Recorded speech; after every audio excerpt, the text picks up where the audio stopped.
Hey, this is Ernesto again with Social Work Mentor doing another quick tutorial about how you as a social worker might want to try and use ChatGPT in your day-to-day work. So this example has to do with court reports. Now, if you're trying to write a court report, you're a child welfare social worker specifically, but it could really work in any situation where you're a social worker writing a report. So if you're anything like me as a social worker, when I have to write court reports or had to write reports in the past, sometimes you get a little writer's block and you need some inspiration, you need some ideas to get you going. ChatGPT might be able to help you with that. Here's how. So let's go ahead and start off with this prompt. And in the interest of time, I'm going to go ahead and paste it in here. I've already typed it up. How can I use persuasive but professional language to achieve successful outcomes in child welfare court reports? Very general question. Let's see how it responds to that. And here's what ChatGPT says. It's giving us a general response to a general question that we asked. And it's telling us, giving us some hints, some tips about how we can use this professional, persuasive language in our court reports.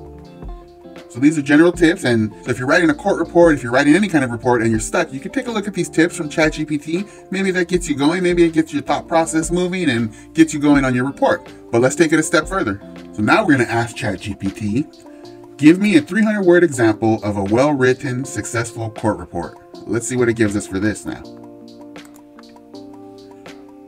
And it's going ahead and giving us a sample court report with Jane Doe and Joe Doe as the subjects of this court report. So it's being ChatGPT really is aware of confidentiality and privacy. Again, nothing about this AI or ChatGPT is perfect yet, but it's surprisingly conscious or aware of that very important aspect of the work that we do, confidentiality, and it makes a point to work in such a way. So it's creating here an example, just as we asked it, of a well-written court report. Brief, but again, this is not meant to be your actual court report. It's just meant to get your brain going, jog your kind of creative juices a little bit, get those juices flowing, and maybe help you to get started on a report that you're stuck on. Let's take it one step further and see if it can help us even more if we're stuck writing a report.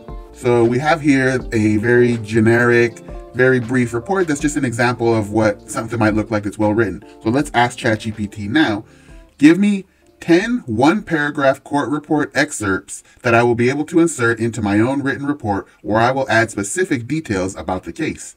Let's see what it gives us here. So it looks like it's giving us something similar to what it provided in the previous question, but this one is numbering. I'm assuming it's going to give us 10 sections.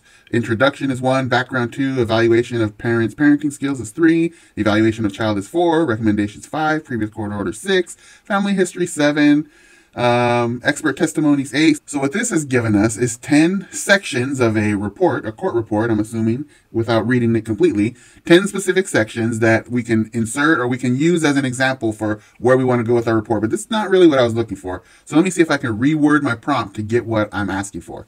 Okay, so what I'm going to ask ChatGPT in this one is, give me 10 sample paragraphs that I might find in a well-written court report. Do not number these examples or provide section topics. Just 10 3 to 4 sentence example paragraphs of a well-written court report. I don't know what's going to come out here. Let's see what it gives us. The child in question, insert child's name, is a blank. So, okay, that's, if you can see this on your screen, that's following the directions during the evaluation process. So this is actually, as I'm reading these, and I hope you can see them on your screen, this is what I was looking for. These are the kinds of example paragraphs that I was hoping for, so that if I'm stuck writing my court report and I can't quite seem to put something together to keep my writing going, these are the kinds of sample paragraphs that I might look for to help keep me moving in my writing, to give me suggestions, prompts, just to keep me going, because sometimes you do get stuck when you're writing, and something like this could be a tool that helps you.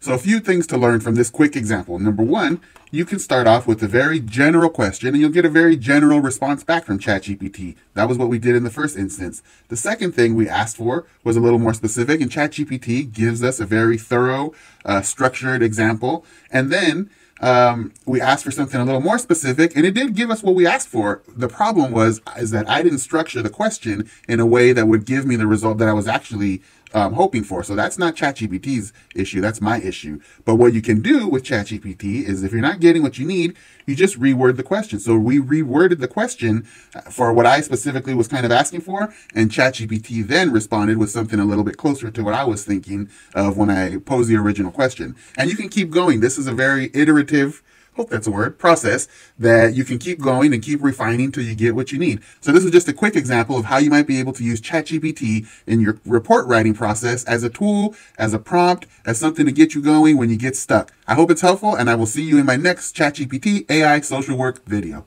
Don't forget to like and subscribe and hit that bell because more videos are coming.